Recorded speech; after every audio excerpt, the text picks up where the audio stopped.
अनंत चतुर्दशी झाली की दुसऱ्या दिवशी पौर्णिमा असते आणि त्यानंतर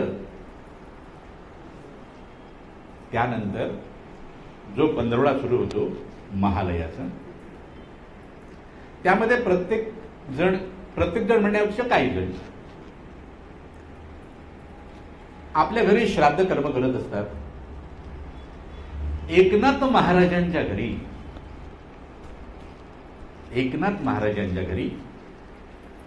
त्यांच्या वडिलांचं श्राद्ध होतं.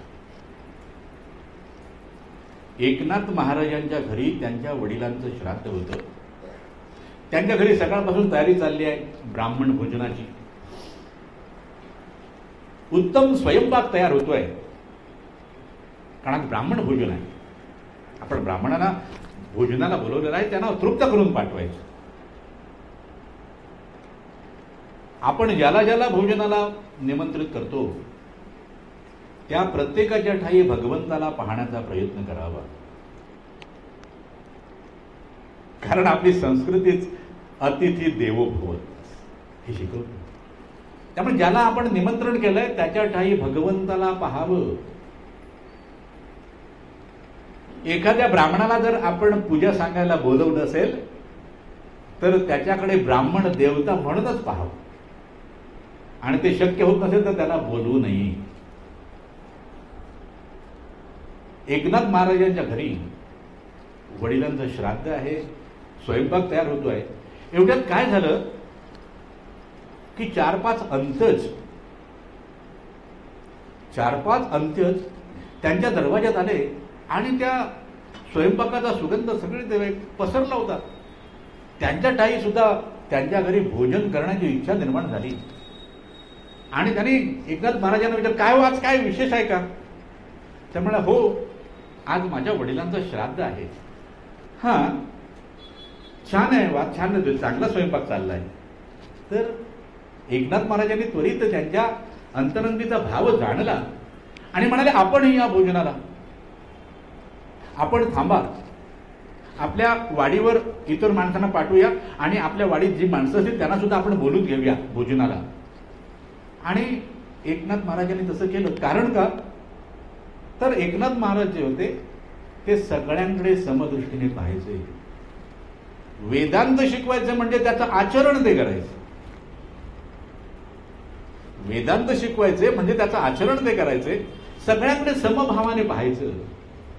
म्हणून त्यांना अंतज म्हणून दूर लोटलं नाही. त्यामुळे या बसा, आणि त्यांना भोजनाला बसवलं. जसा स्वयंपाक तयार झाला, गरम गरम त्या लोकांना वाढलं, गरम गरम त्यांना वाढलं. आणि ते अंत्यज जेवढे होते तेवढे सगळे तृप्त होऊन गेले. स्वयंपाक बनवला होता तो सगळा संपला. त्यामध्ये त्यांनी पुन्हा सावरासावर केली आणि पुन्हा आता ब्राह्मण येणार आहेत भोजनाला, त्यांच्यासाठी नवीन स्वयंपाक तयार करतायत.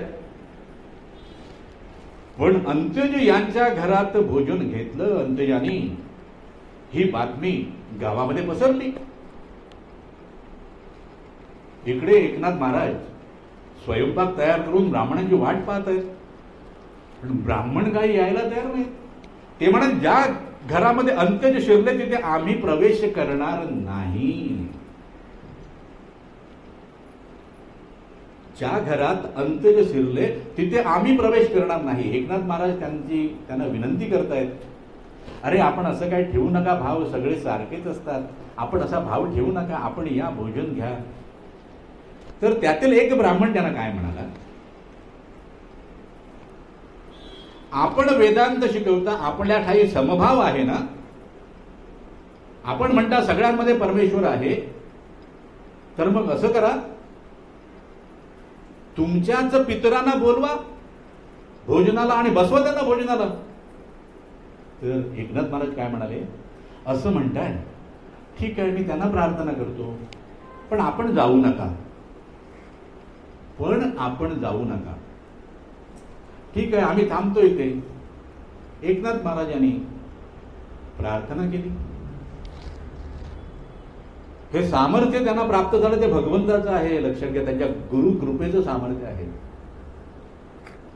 आणि एकनाथ महाराजांचे पितृगण आणि तिथे उपस्थित असलेल्या ब्राह्मणांचेही पितृगण तिथे उपस्थित झाले आणि ते भोजन घेतात. ब्राह्मणाने पाहिलं, अरे हे यांचे सगळे पितृगण आहेत, अरे इथे आमचे पण आहेत, इथे आमचे पण आहेत. ते पाहिल्यानंतर ते ब्राह्मण सर्व एकनाथ महाराजांना शरणागत झाले. एकनाथ महाराज, अरे मला काय शरणागत होता, चरण त्या भगवंताचे धरा, माझे काय, मला त्याने निमित्त केलंय, त्या पलीकडे माझ्याकडे काही नाही बाबा. माझ्या गुरुने माझ्यावर कृपा केली आहे म्हणून मला भगवंताने निमित्त केलं. आणि त्यानंतर ते सर्व ब्राह्मण त्यांच्या घरी भोजन घेऊन तृप्त होऊन गेले.